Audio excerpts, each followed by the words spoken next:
네, 법률과 생활 10강이라고 되어 있는데 11강입니다. 지난번에 어, 이 유책 배우자의 이혼 청구에 대해서 주로 좀 다뤘고요. 그래서 좀 복잡했던 사례를 하나 설명했습니다. 이 사례 기억날 텐데 병원을 개원한 의사와 부인인 부부 사이에서 이제 유책 배우자의 이혼 청구가 허용될 것인가 하는 것과 관련된 내용이었습니다. 조금 정리를 해보면 유책 배우자의 이혼 청구는 원칙적으로 허용되지 않는다. 그런데 예외적으로 허용되는 경우가 있다. 상대방이 오기에 의해서 버티는 경우, 뭐 이런 경우 등에는 예외적으로 허용한다. 뭐 이런 얘기를 했었죠. 오기나 보복적 감정에서 이혼에 응하지 아니하고 있을 뿐이라는 등의 특별한 사정이 있으면 이혼 청구가 인정되는 경우가 있다. 이게 이제 그런 사건 번호와 관련된 얘기를 했었고요. 그러면서 이제 뭐 제가 만들었던 사례를 하나 설명하면서 여러분들은 어떻게 생각하느냐 이런 거에 대해서 좀 물어봤습니다. 여러분들은 과연 어떻게 생각하십니까? 이 사례 기억이 나나요? 복잡하게 얘기했던 거. 그리고 지난 시간에 강의를 마치면서 어, 하지 않았던 몇 가지 얘기를 했는데 몇 가지 조금 남겨놓고 요 강의를 그때 마쳤었어요. 그러고서 지난 강의를 다시 듣는 것과 관련해서 유튜브 채널을 하나 개설해서 그 채널에다가 강의 링크를 올려놨었죠. 그 올려놓은 링크가 아이고 올려놓은 링크가 이거였어요. 이 채널 리스트로 들어오면 지난주에 했던 강의까지 이제 전부 다 올려놨습니다. 어, 뭐 비공개 링크 내지는 일부 공개 링크로 돼 있어서 일부 공개 유튜브로 돼 있어서 그냥 유튜브로 아무리 채널을 검색하거나 뭐 동영상을 검색해도 안 나와요. 이 리스트를 가지고 들어와야만 거기 들어있는 것 중에 그 강의를 수강할 수 있도록 그렇게 해놨습니다. 그러니까 여러분들만 볼 수 있는 거예요. 아니면 여러분들이 뭐 이 채널 리스트를 딴 사람한테 제공하면 그 사람도 와서 볼 수는 있겠지만 요새 유튜브로 돼 있는 거를 뭐 3, 40분짜리를 듣는 사람은 사실 없을 테니까 그렇습니다. 그러니까 여러분들 와서 들으면 되고요. 조금 우스갯소리를 하자면 유튜브를 볼 때마다 왜 사람들이 구독과 좋아요를 그렇게 눌러달라고 굽신굽신하면서 사정을 하는가 몰랐는데 제가 오직 이 강의를 위해서만 사실은 이 채널을 개설해 놓았는데 그럼에도 불구하고 구독이 하나 둘씩 늘어나면 그게 굉장히 기분이 좋아져서 한밤중에도 구독이 늘어났는지 가끔 열어보는 그런 경우가 있었어요. 그래서 그런데 지금 이 강의 수강생이 40명이 조금 넘는데 40명에다가 41명인가 2명으로 되어 있는데 구독은 12명밖에 안 돼요. 자꾸 우스갯소리니까 너무 귀담아 들을 필요는 없지만 어, 우리 가족들이 10명에서 11명 정도가 구독을 하고 있는데 그렇다면 수강생 중에는 한 명이나 2명 정도가 구독을 눌러줬다는 얘기예요. 그냥 그렇다는 얘기입니다. 여러분들 아직 뭐 강의가 리스트가 많이 한 열 몇 개가 되니까 다 안 들었겠지만 들어볼 수 있으면 들어보면 될 거고요. 그 내용이 여기 있고 자 다시 지난 시간에 하지 못했던 것 다시 한번 정리를 해서 해보겠습니다. 일단 관련된 내용은 이런 거죠. 조금 정리를 하자면 위자료는 이혼할 때 여자에게 남자가 주는 돈이다. 이혼 소송을 제기하지 않으면 간통 고소를 할 수 없다. 간통죄가 폐지되었으므로 간통은 이혼 사유가 아니다. 성관계까지 가지 않았다면 이혼 사유는 부정행위가 아니다. 이거를 지난주에 사실은 어떻게 할 건지에 대해서 문의를 했었죠. 여러분들에게 대해서 제가 답도 얘기를 했었는데요. 어, 요거에다가 하나를 더해서 퀴즈로 5개를 내겠습니다. 그래서 퀴즈 형태로 해서 과제 때 내지는 수시로 추가로 올려놓을 테니까요. 강의를 듣고 시간이 지나면 이 부분에 대한 과제를 하나 OX 또는 뭐 제가 뭐 형태로 만들어서 올릴 테니까요. 그거를 제출해 주시면 됩니다. 시험까지 이제 얼마 안 남아서 조금 시험 문제로 낼 법한 문제들 몇 개를 퀴즈로 좀 내볼까 이렇게 생각하고 있고요.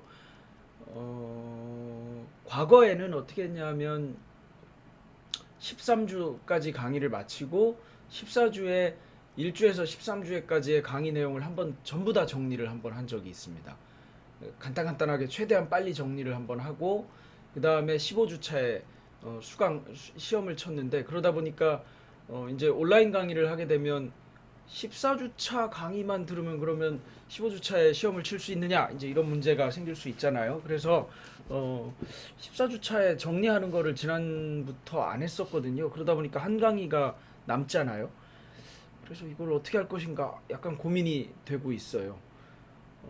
14주에 여전히 전체를 한번 훑어보는 정리는 하고 14주 강의는 유튜브에 공개하지 않는 방법, 뭐 이런 방법도 생각해 봐야 될 것 같고요. 이게 별건 아니지만 14주 한 주만 들어보고 강의를 또 시험을 잘 봐버리면 조금 열심히 들은 다른 학생들에게 조금 불리한 거, 좀 부당한 거 아닌가 이런 생각도 들고, 강의를 나름대로 저는 열심히 했다고 생각하는데 열심히 한 13주 강의했는데 어차피 지금 온라인이라 열심히 듣는 학생 또 대충대충 듣는 학생 이렇게 나뉘어 있을 것 같기는 한데, 뭐 이 강의의 나쁜 점이 대충대충 들었는데 다쳐버리는 문제가 있잖아요. 나중에 수강을 할 수 없는. 그래서 굳이 유튜브 채널까지 개설해서 듣게 했는데 나중에 한 강의만 듣고 나서 시험을 칠 수 있게 된다. 이거는 뭔가 부당한 것 아닌가 하는 생각이 들어요. 그래서 14주차 강의를 그렇게 정리하는 방식으로 하는 것을 하지 말 것인가, 아니면 한다 하더라도 유튜브에는 올리지 않을 것인가, 뭐 이런 것들을 좀 고민하고 있습니다. 자, 그다음 성폭력 범죄 처벌 등에 관한 특례법을 좀 찾아보려고 합니다. 이번 시간에 강의할 내용은 이건데요. 자, 여기 이렇게 해놨으니까 이제 성폭력 범죄 처벌 등에 관한 특례법을 찾아봐야죠.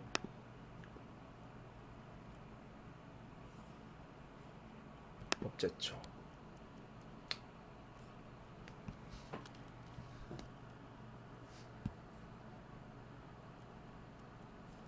이렇게 해서 검색하면 러 GOKR 이렇게 뜨죠. 법제처는 MOLEG GOKR이지만 국가법령정보센터는 여러분들 쉽게 찾으라고 러 GOKR 이렇게 해놨던 거 아닌가 싶기도 해요. 자, 성폭력 특별법이라고 하는 게 이건데요. 성폭력적 범죄 처벌 등에 관한 특례법. 여기에 예 이렇게 해놓은 거는 여기 나오네요. 예정법령이라는 뜻이에요. 곧 개정돼서.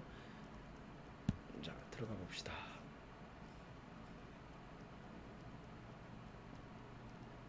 성폭력 범죄의 처벌 및 절차에 관한 특례를 규정하는 거예요. 여기에 보면 이제 뭐 여러 가지 법을 여기에 넣는다 이렇게 돼 있는데, 특수강도 강간, 특수강간, 친족관계 등에 의한 강간, 이 성폭력법이다 보니까 아무래도 이런 용어가 많이 나오는데요.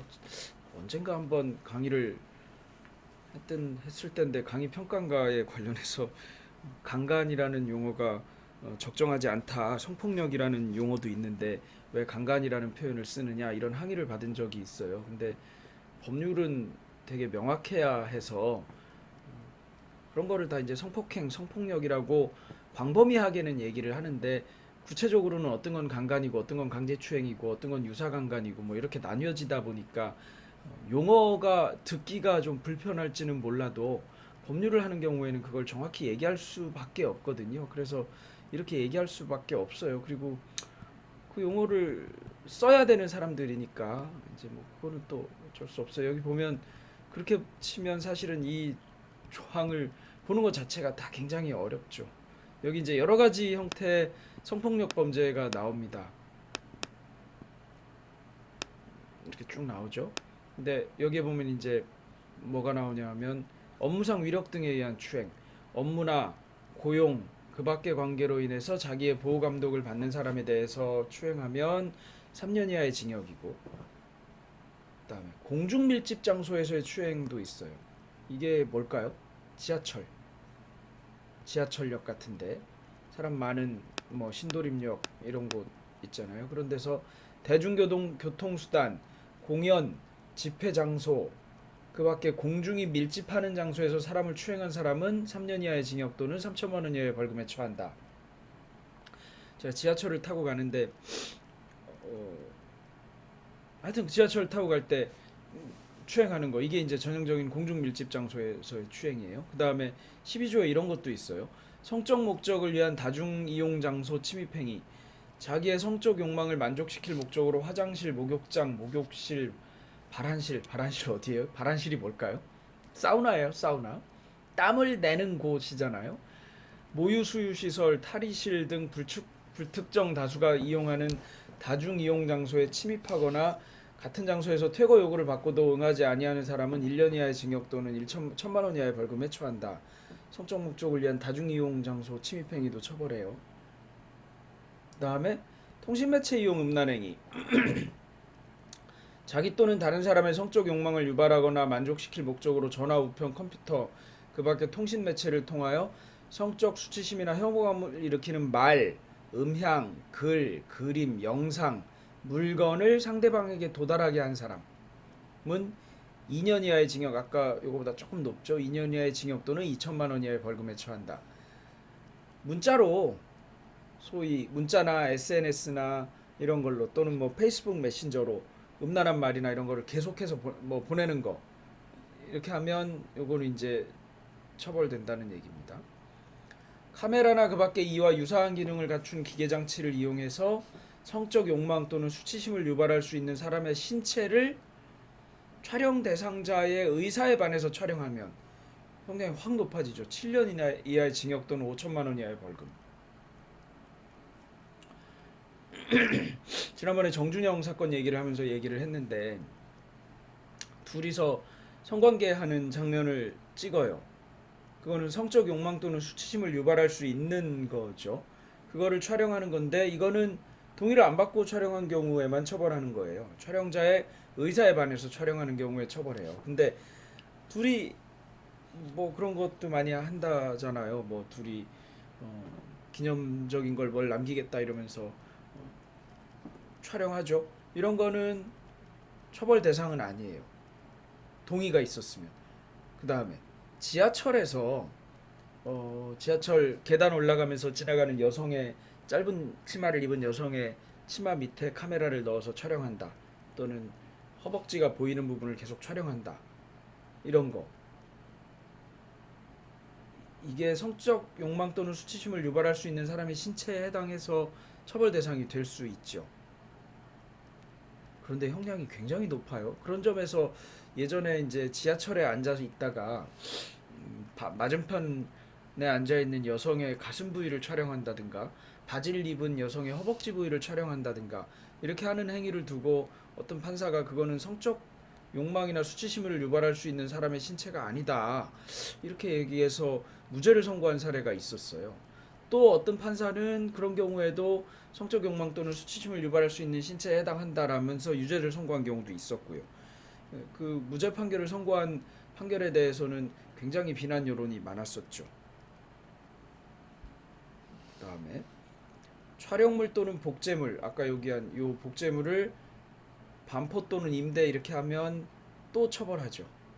영리를 목적으로 배포해도 처벌하고요. 제가 요 얘기를 왜 하냐 하면, 우리가 지난번에 정준영 얘기를 하느라고 이 얘기를 하긴 했지만 실제로는 이거 말고 이제 어떤 사례가 있냐 하면,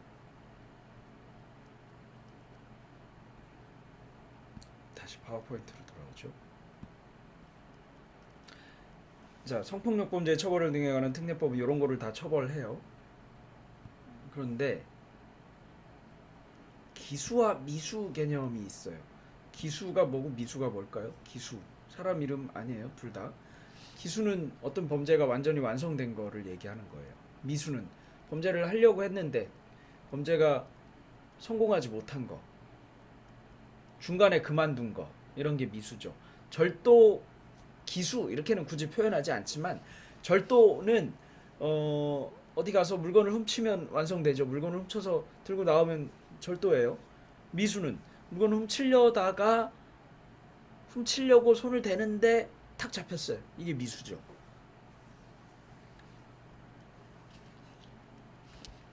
미수와 기수는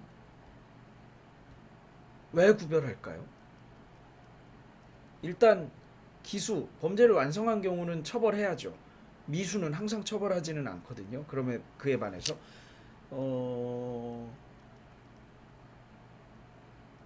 미수를 처벌하지 않는 범죄 대표적인 거 뭐였죠? 성매매 미수를 처벌하지 않아요. 성을 사는 행위, 성을 파는 행위는 미수범을 처벌하지 않기 때문에 기수 미수를 따지는 게 중요해요. 또 그러니까 미수는 일단 처벌하지 않는 경우가 있어요. 그 다음에 처벌을 하는 경우에도 미수의 경우에는 형을 깎아주거든요. 감경해준다고 그래요. 그러니까 절도범하고 절도 미수범을 동일하게 처벌하지는 않는 거랑 똑같은 거예요. 미수와 기수를 따질 때 또 강간죄 같은 경우에는 미수 기수를 따질 때 학설이 나뉘거든요. 예전에 지금은 이제 판례가 정확히 정립이 돼 있어서 그런데 예를 들면 강간의 기수는 성관계예요. 그래서 그때 기수를 뭘로 보냐면 성기가 삽입되는 거를 강간의 기수로 봐요. 그러면 미수는 삽입되지 않으면 미수거든요. 그런데 강간은 뭐냐 하면 폭행 협박으로 간음하는 거. 간음이라는 표현은 이제 고친다고 합니다. 폭행 협박으로 성교하는 거 뭐 이렇게 고친다고 그러는데 여하튼 그런 건데 폭행 협박만 하고 이제 강간을 하려고 막 폭행 협박을 하고 때리고 뭐 이렇게 했는데 성교회까지는 이르지 못했다 그러면 강간 미수죠. 강간 미수는 강간범에 비해서는 가볍게 처벌하거든요. 그래서 기수와 미수를 구별할 필요가 있어요. 아까 카메라 등을 이용한 촬영 관련해서는 다시 법제처로 돌아가 볼게요.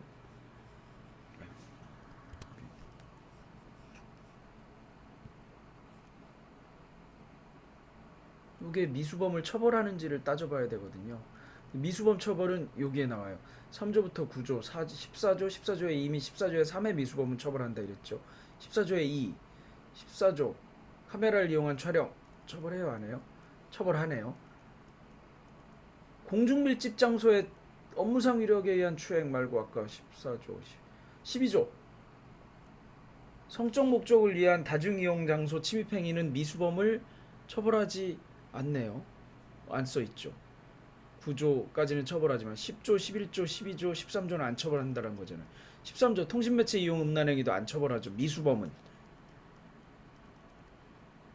또 이런 거는 미수범은 이제 처벌하지 않는 것들이 뭐가 있는지를 아는데 여기 보면 14조는 처벌하니까 14조의 2, 14조의 3의 미수범은 처벌하잖아요. 14조의 2는 그렇고 아까 14조가 카메라 이용 촬영이잖아요. 이건 미수범을 처벌해요. 그런데 미수범은 형을 깎아준다고 그랬죠. 그러니까 미수범이냐 기수범이냐는 중요해요. 여기 어떤 바보 같은 사람이 하나 있어요. 이 사람은 요 무렵에 서울에 있는 B2층 화장실에서 여자들의 하체 사진을 찍으려고 계획했어요. 그래서 디지털 카메라를 미리 소지하고 들어가서 그곳에 용변을 보러 온 피해자의 2명의 옷을 벗는 하체 모습을 카메라로 찍었어요. 이거는 당연히 아까 얘기대로 성적 욕망 또는 수치심을 유발할 수 있는 피해자들의 신체를 촬영한 거고 의사에 반해서 촬영한 거죠. 그러니까 아까 이러면 7년 이하의 징역 또는 뭐 얼마 이하의 벌금 이렇게 돼 있었잖아요. 촬영을 했어요. 그러니까 찰칵찰칵 카메라를 찍었어요. 그랬는데 6번 정도 카메라의 셔터를 눌렀는데 카메라가 고장 또는 배터리의 충전 부족 등으로 인해서 카메라가 정상적으로 작동이 안 됐어요. 그래서 카메라의 메모리 장치에 피사체, 요 피해자들이죠. 이 분들에 대한 영상 정보가 입력되지 않았어요. 그래서 이 경우에 이 사람 뭐라고 주장했냐면 나는 촬영 안 됐으니까 이건 미수범도 아니고 아무것도 아니지 않느냐 이렇게 주장했었나 봐요. 그랬더니 우리 판례가 아니다. 이미 셔터를 눌렀으니까 실행에는 착수했고 다만 정상적으로 작동되지 않아서 촬영에 실패한 경우니까 이거는 미수범에 해당한다 이렇게 얘기를 했어요. 이 판례를 이렇게 클릭하면 나오죠. 그래서 넣어놨는데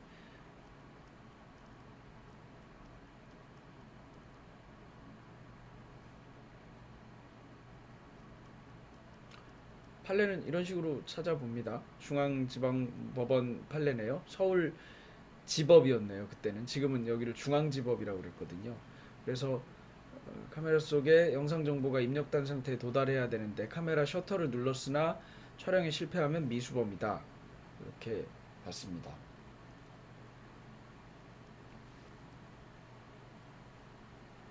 여기서 보면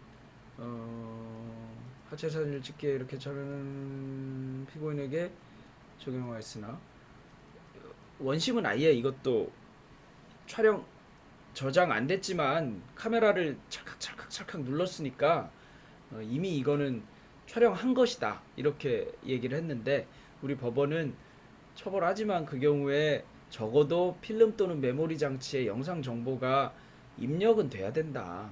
근데 입력조차 안 됐으니까 기수가 아니라 미수다 이렇게 본 거예요. 그다음 요거 있죠. 여기 보면 그래서 촬영된 영상 장치의 랜덤 액세스 메모리 등 주기적 장치에 의해 이렇게 되는데, 여기는 또 어떻게 된 거냐면 여기 보면 아까 얘기대로 어디에 저장돼야 된다고 그랬죠. 그런데 필름이나 저장 장치에 피사체에 대한 영상 정보가 입력된 상태가 되면 그때는 이제 끝 그랬는데, 나중에 전자 파일 형태로 저장되기 전이라 하더라도, 그러니까 어딘가 메모리에는 저장이 됐어요. 그런데 그게 전자 파일 형태로 저장되지는 않았어요, 아직. 그래서 램에는 입력돼서 임시 저장되었는데 저장 명령이 내려지면 다시 보조기억 장치 등에 저장되는 방식인데, 아직 보조기억 장치에 저장 안 되는 바람에 결국은 영상이 없어졌어요. 그러면 이거는 미수예요, 기수예요?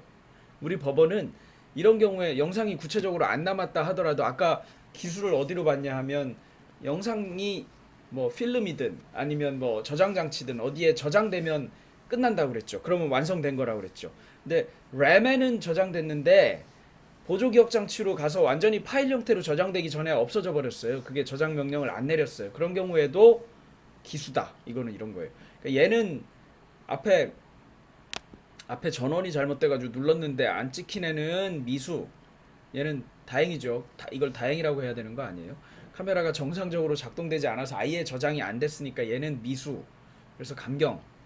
근데 뒤에는 카메라가 정상적으로 작동했어요. 그랬는데 램에서 보조장치로 저장되기 전에 지워버렸어요.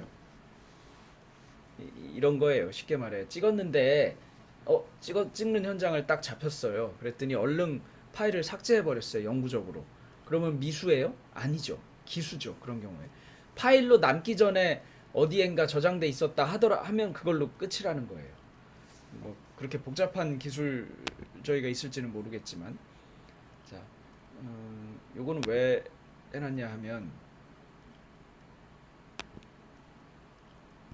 여러분들 아까 법률 찾는 거를 한 김에 요거를 좀 설명하려고 파일을 띄워놨어요. 김영란법이라고 많이 들어봤죠? 학생들이 수강을 하다가 이제 교수한테 커피 한 잔 갖다 놓는 거 안 되죠. 왜요? 김영란법 위반이잖아요. 옛날에는 옛날이래 봐야 뭐 얼마 안 됐지만 그런 것도 못하게 하냐, 너무 세상이 각박해졌다 이렇게 얘기하는데, 그게 없어지니까 되게 편해진 점이 더 많은 것 같지 않아요? 어떤 학생은 커피 갖다 드리는데 나는 커피 한 잔 안 갖다 드리면 밉게 찍히려나, 예를 들면 여러분들 이런 고민을 일체 할 필요도 없잖아요. 게다가 교수로서도 누가 커피 사온다고 해도 이제 커피 사오는 것 자체가 금지되니까.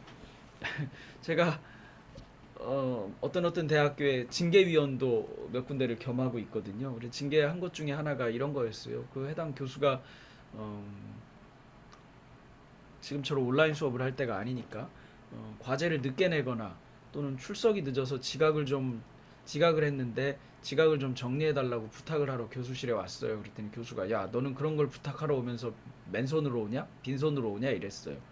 그래서 그 학생이 다음에 왔다 갔다 하면서 커피를 몇 잔 사오기도 하고 이랬어요. 징계 대상인가요? 아닌가요?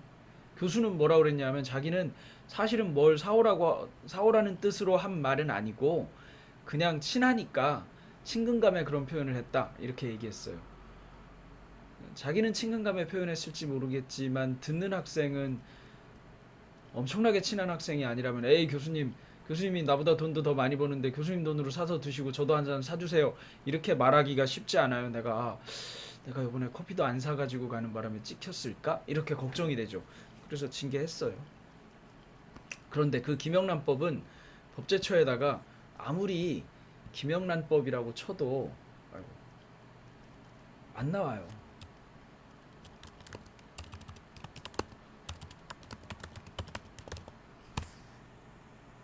왜? 김영란법이라는 법이 없으니까. 나오네. 이런. 이게 나오게 해놨네요. 그 전에 강의할 때는 김영란법 이렇게 치면 이거 안 나왔거든요, 절대로. 근데 이제 나오게 해놨네요. 왜 김영란법이라고 돼 있는지를 알아요? 김영란 전 대법관께서 국민고충처리위원회, 국민권익위원회 위원장을 할 무렵에 이 법을 입법하는데 공을 세웠어요. 이 법의 입법이나 뭐 이런 거 관련된 거를. 그래서 김영란법이라고 해요. 이 김영란 대법관은 제가 연수원을 사법연수원이라고 하는 데를 다녔을 때, 지금 사법연수원은 이제는 없어졌지만 없어지기 직전에는 고양지원에 있었어요. 고양지원 옆에. 그리고 더 전에는 서초동에 있는 법원 안에 있었어요. 저는 그 서초동에 있는 법원 안에서 사법연수원을 다녔는데, 제가 사법연수원을 다니던 2001년, 2002년에 이 김영란 전 대법관께서 연수원 교수 중에 한 명이셨어요. 그래서 뭐 직접 강의를 듣기는 했지만 저를 기억하지는 못하시죠, 당연히. 연수생이 700명 정도 됐으니까. 여하튼 그랬었습니다. 그랬는데 이제 김영란법 이러죠. 내가 이거를 김영란법 이렇게 치면 안 나온다 이렇게 하고 하려고 했는데 이렇게 딱 쳐서 좀 면이 상하긴 하는데, 이렇게 치면 이렇게 나와요. 지금은 부정청탁 및 금품 등 수수의 금지에 관한 법률이고, 정식 명칭은 이렇게 하면 길잖아요. 그래서 청탁금지법이라고 줄여서 말하죠. 그러니까 교수한테 커피를 사오는 것은 청탁금지법 위반이 되는 거예요. 여기 쫙 이제 있어요. 여기에 공공기관 등에 공직자 등에 보면 교수가 어딘가 있어요. 어딨지? 여기 있네요. 각급 학교의 장과 교직원 및 학교법인의 임직원도 그래요. 사립학교라 하더라도 마찬가지예요. 사립학교는 공직자는 아닌데 사립학교의 직원과 교원도 공직자로 보는 거예요. 이 적어도 청탁금지법과 관련해서는. 기자가 포함되냐 아니냐 말이 많았죠. 포함되죠. 어딨지? 여기 있네요. 언론사의 대표자와 그 임직원. 그래서 그렇죠. 포함됩니다. 응? 왜 이게 나오지? 이거였나?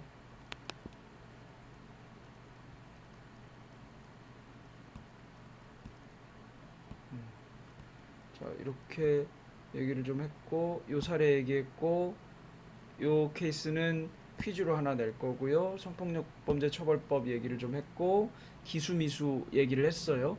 그다음에 이것도 얘기했고, 메모리나 저장 장치에 일단 저장이 되면 구체적으로 파일 형태로 저장이 안 됐다 하더라도 기수다. 청탁금지법 얘기했고, 요건 이제 채널 얘기한 거고, 이렇게 하면 끝나는데 우리 시간이 조금 더 있으니까 일상과 법률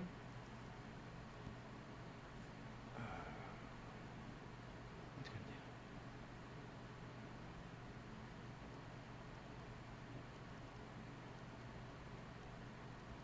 잠깐만요. 헷갈리네요. 여기를 조금 더 해볼 겁니다. 자, 여기서는 이제 얘기하면 흔히 말하는 공소시효, 소멸시효 이런 거 관련된 얘기를 좀 할 거예요. 이거는 시험에 제가 꾸준히 내왔던 것들이거든요. 그래서 요거는 다음 시간까지 하면서 하나 여기서도 퀴즈를 하나 낼까 하고 있어요. 중간고사를 안 쳤더니 퀴즈를 좀 여러 개 내야 되는 문제가 생기네요. 자, 이 그림 봤어요? 여러분 혹시 권리 위에 잠자는 자는 보호하지 않는다 이런 얘기 들어봤나요? 요 관련된 얘기를 조금 할 거고요. 그리고 요 관련으로 뭐 간단하게 어디에 쓴 칼럼이 하나 있는데 그거는 나중에 따로 오늘 강의할 때는 하고 따로 좀 얘기를 해서 알려주겠습니다. 요렇게를 다음 시간에 할 건데 잠깐 쉬었다가 우리 다음 시간 강의를 하는 걸로 하시죠.